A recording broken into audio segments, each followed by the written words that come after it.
इन्होंने बहुत अच्छे गीत गाए हैं और इन्होंने 52 गज का वो गीत गाया है ना आपने? 52 गज का दामन, वो ऐसा एक गाना है जो कि बहुत कम समय में YouTube पर 1.1 बिलियन गया था, अभी 1.6 बिलियन व्यूज है, मतलब बहुत ज्यादा व्यूज थे उसके। जी, बहुत अच्छा गाती हैं और आज इन्होंने यहाँ की माताओं का दर्शन भी किया। अच्छा लगा आपको? बहुत बहुत अच्छा लगा, मतलब अपनापन फील हुआ है और सबसे मिलके बहुत अच्छा लगा। सुना दीजिए आपकी लाइनें जो हैं, एक दो लाइन उसी की 52 गज की सुनाइए।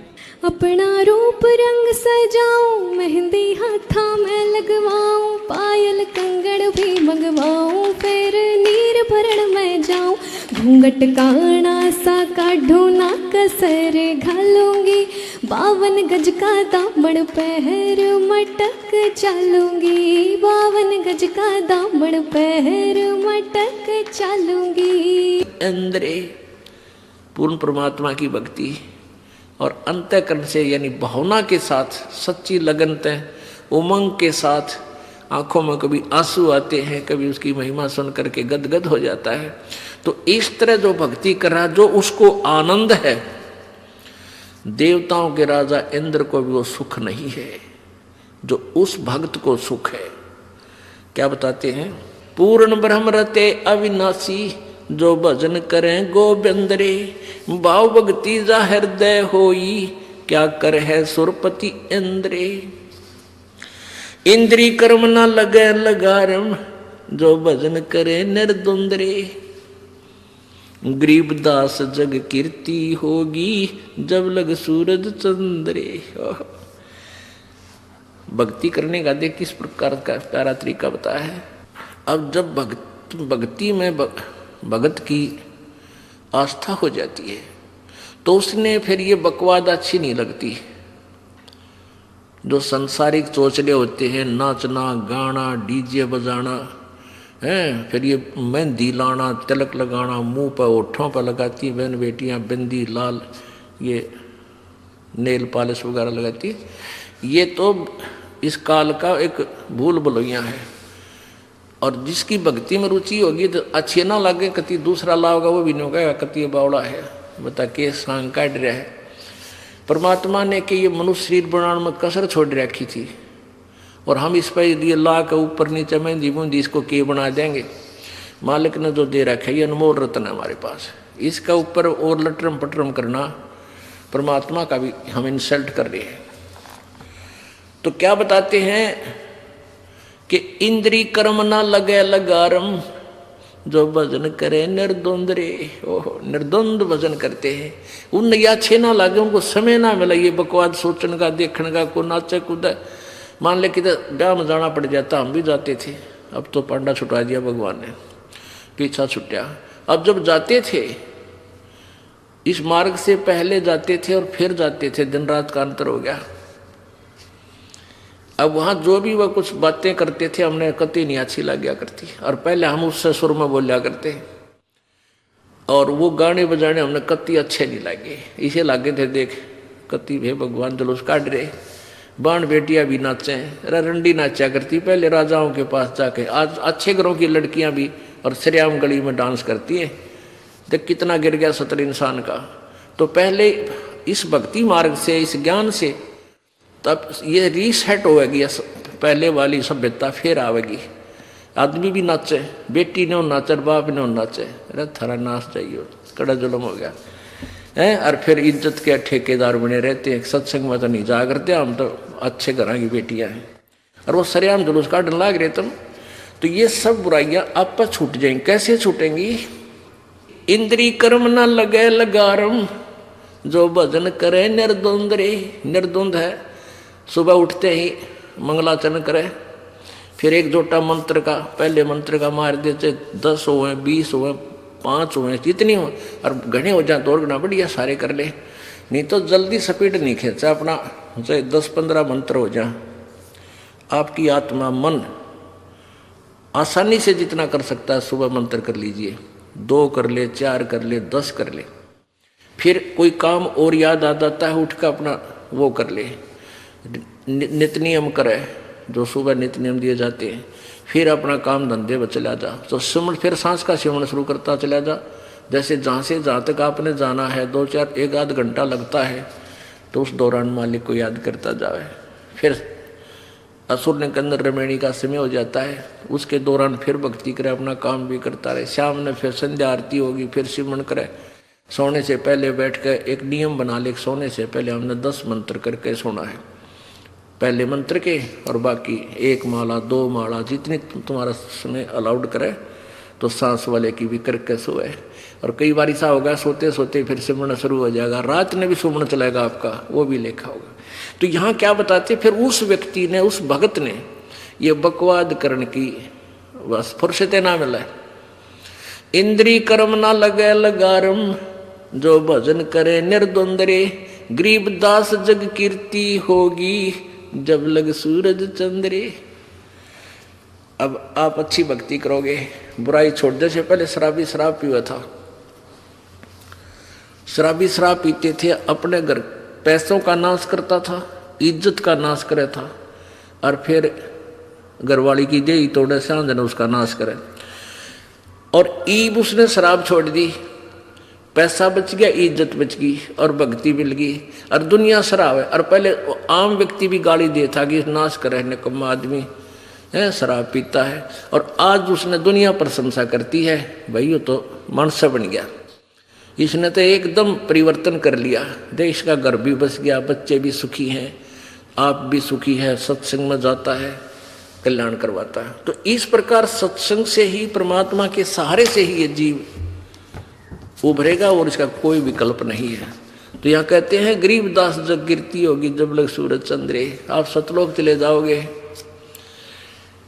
आपका पीछा छूटा, और वहाँ सब गुणगान करेंगे। जैसे मीराबाई थी, ध्रुव प्रहलाद थे, गरीबदास जी थे, कबीर परमेश्वर हैं, और भी जितने महापुरुष हुए हैं, उनको आज तक याद किया जाता है। वो अपना कर्म बनागे, कल्याण करवागे, और हम उनके गुण गा रहे हैं। ऐसे ही परमात्मा कहते हैं, गरीबदास साहब जी कह रहे हैं कि भगवान की भक्ति, सत भक्ति करने वाले की जो महिमा जो है आगे दूर तक बनी रहेगी, और अपना कल्याण होगा। तो पुण्यात्माओं, सत्संग के अंदर आना बहुत आवश्यक है। कुछ भक्त कैसा सोचते हैं, जिनके संस्कार कमज़ोर हो जाते हैं, किसी कारण से नाम खंड हो जाता है, तो फिर वो क्या करते हैं, 2-4 वर्ष 5 वर्ष तो ठीक चलते हैं, फिर ये सोच लेते हैं जो ज्ञान गुरुजी बताते हैं वो तो हमें याद ही है, सत्संग में जाकर कराएंगे क्या, हम यही ठीक है, यही यही भजन कर लेंगे। तो ये जिसके मन में ऐसा विचार आता है वो भक्त कंडम हो चुका है, वो भक्त नहीं रहा, ईश्वरीय सहारा उसको मिला नहीं। क्योंकि सत्संग की आवश्यकता आखिरी सांस तक जरूरत पड़ेगी आपको। जैसे जब तक हम जीवित हैं हमें प्राण श्वास की आवश्यकता है, ऐसे ही आखिरी श्वास तक आपको सत्संग भी चाहिए, और सिमरन तो करना ही करना है। पुण्यात्माओं, संत के दर्शन, आशीर्वाद, और फिर ये अमृत, ये ज्ञान यज्ञ, इसका बहुत लाभ होता है। और जो इससे वंचित रह जाता है फिर सिमरन भी करता रहेगा, लेकिन वह वस्तु नहीं बन पाएगी। जैसे सिमरन तो समझ लो खेत में बीज बीज दिया और उसमें खाद पानी डला नहीं, तो वो बीज व्यर्थ होगा। ऐसे ही 500 यज्ञ ये खाद पानी है। अब जैसे कुछ लोग क्या करते हैं, विशेषकर ये आर्य समाज वालों के आचार्य ने बैठा बैठा रखा था, इन्होंने केवल एक हवन यज्ञ, हवन करण पर ही जोर दे रखा था, और उसी क्रिया को वो फाइनल मानते हैं। और एक मंत्र दे रहे हैं, ओम भूर्भुवः स्वः तत्सवितुर्वरेण्यं भर्गो देवस्य धीमहि धियो यो न प्रचोदयात्। बस यो मंत्र कर लो, इसका लाख बार मंत्र। हम भी ऐसे मंडेरा करते, पहले जो भी मंत्र उठाएगा उसका रेल बना दी। अब पता था ही नहीं, भक्ति करते थे, कदे ओम ओम ओम ओम ओम ओम करे जाते, यानी जैसा भी जिससे सुना था। ये लोक वेद के आधार से हम साधना करते हैं, शास्त्र विरुद्ध करते थे। प्रथम तो मंत्र है ये यजुर्वेद अध्याय नंबर 36 का मंत्र नंबर 3 है। इसके आगे ओम मंत्र नहीं है। भूर्भुवः स्वः तत्सवितुर्, यहाँ से प्रारंभ होता है। इसके साथ ओम लगाना भी नालायकी है हमारी, क्योंकि हमने यानी परमात्मा ने क्या कोई त्रुटि छोड़ दी उस मंत्र के बनाने में, और हमने उसका आगे श्रृंगार ला दिया ओम का। ये हमारी नालायकी नहीं लानी चाहिए। अब जैसे कोई पिस्टन बना रखा है, पिस्टन कंपनी ने कार मोटर का या मोटरसाइकिल का एक पिस्टन बना के दे रखा है, और उसके साथ कोई नट वेल्ड करता है अपनी चतुरता दिखाने के लिए। अब ये बहुत बढ़िया पिस्टन बन गया, तो उसने तो बिगाड़ दिया। उसको तो कोई टच भी नहीं लगना चाहिए, कण भी नहीं आ जाए उसके बीच में, वो मोटर चालक हो नहीं। तो इसी प्रकार परमात्मा ने जो ज्ञान दिया उसमें अपनी तगड़मबाजी मिलाना मूर्खता का काम है। अब देखो यजुर्वेद मंत्र नंबर 36, इस दयानंद सरस्वती का, ये वही है यजुर्वेद जो अभी आपको दिखाया था। प्रकाशक है आर्य प्रतिनिधि सभा, सार्वदेशिक आर्य प्रतिनिधि सभा 2/5 महर्षि दान भवन, रामलीला मैदान, नई दिल्ली से।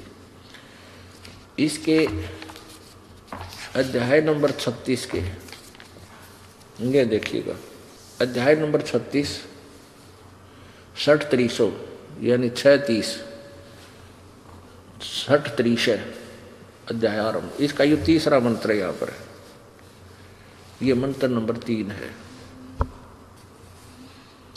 इसमें ओम शब्द नहीं है, भूर्भुवः और सवः तत्सवितुर्वरेण्यं भर्गो देवस्य धीमहि धियो यो न प्रचोदयात्।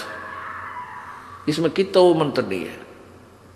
इसके आगे ओम मंत्र लगाना इस मंत्र की वैल्यू समाप्त करना है, क्योंकि ये पूर्ण परमात्मा की महिमा है। यहाँ देखो इसमें ऋषि ने कित तरह है, यहाँ देखो इसका अनुवाद किया है, हे मनुष्यों जैसे हम लोग, हे मनुष्यों जैसे हम लोग भू कर्मकांड की विद्या, भू है उपासना कांड की विद्या, और सब ज्ञान कांड की विद्या को संग्रह पूर्वक पढ़ के यह जो हमारी धीय धारणावती बुद्धियों को प्रचोदयात प्रेरणा करे, उस देवस्य कामना के योग्य, देवस्य का अर्थ लिखा कामना के, देवस्य का अर्थ होता है उस परमात्मा की, देवस्य अच्छा सवितु समस्त ऐश्वर्य देने वाले परमेश्वर के तत्व, उस इंद्रियों से न ग्रहण करने योग्य प्रोक्ष भर्गः सब दुखों के नाशक तेज स्वरूप का ध्यान करे, वैसे तुम लोग भी उसका ध्यान करो। अब पुण्यात्माओं, अब सत्यार्थ प्रकाश में इसने किसी की नकल मार रखी थी, किसी और का किया हुआ अनुवाद था, वो सत्यार्थ प्रकाश में लिख दिया। नहीं तो ईब जो अनुवाद कर रहा था ये, तो वही करना चाहिए था जो सोधी में होता था, ताकि ये चौड़े बेइज्जती ना होती। अब सत्यार्थ प्रकाश में अनुवाद कर रखा है, वो पढ़ के देखियो, इतना समय नहीं है।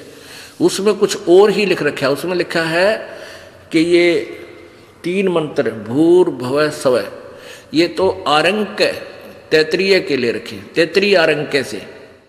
तैतरीय नामक एक ऋषि थे, उनको तैतरीय कैसे कहा गया कि एक वैश्ववत नामक एक वो था, वैशंपायन नामक एक ऋषि था, उसका एक शिष्य था याज्ञवल्क्य, और किसी कारण से गुरु चेल्या की बिगड़ गई, लंबा नहीं बताता। तो गुरु ने कहा कि मैंने तुझे जो ज्ञान बताया वो मेरा वापस कर दे।